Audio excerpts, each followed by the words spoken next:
വൈദ്യുതി നിയന്ത്രണത്തിൽ പ്രതിഷേധവുമായി രംഗത്തിറങ്ങാൻ പോവുകയാണ് CPM. മറ്റന്നാൾ വൈകിട്ട് 7 മണിക്ക് പ്രതീകാത്മകമായി എല്ലാ വീടുകളിലും മെഴുകുതിരി കത്തിക്കാനാണ് ആഹ്വാനം. തദ്ദേശ സ്ഥാപനങ്ങൾക്കുള്ള ഫണ്ട് വെട്ടിച്ചുരുക്കലിലും പ്രതിഷേധമുയർന്നു.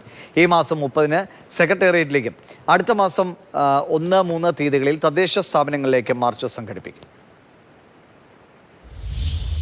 വരുന്ന 26-ാം തീയതി ഒരു പ്രതിഷേധ കൂട്ടായ്മ സംഘടിപ്പിക്കണം എന്ന് തീരുമാനിച്ചിട്ടുണ്ട്.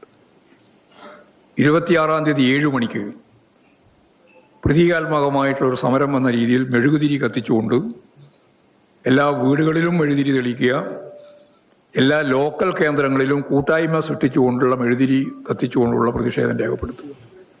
ഒരു മെഴുകുതിരി ഉപയോഗപ്പെടുത്തി പ്രതീകാത്മകമായി ഈ കരണ്ട് കട്ടിന് നേതൃത്വം കൊടുക്കുന്ന കേരളത്തിലെ ഗവൺമെൻറ്റിൻ്റെ സമീപനം തുറന്നു കാണിക്കത്തക്ക രീതിയിൽ വീടുകളിലും അതുപോലെ തന്നെ ഈ ഓരോ മേഖലയിലും ആ രീതിയിലുള്ള ഒരു പരിപാടി സംഘടിപ്പിക്കണമെന്ന് ഇപ്പോൾ ആലോചിച്ചിട്ടുണ്ട്.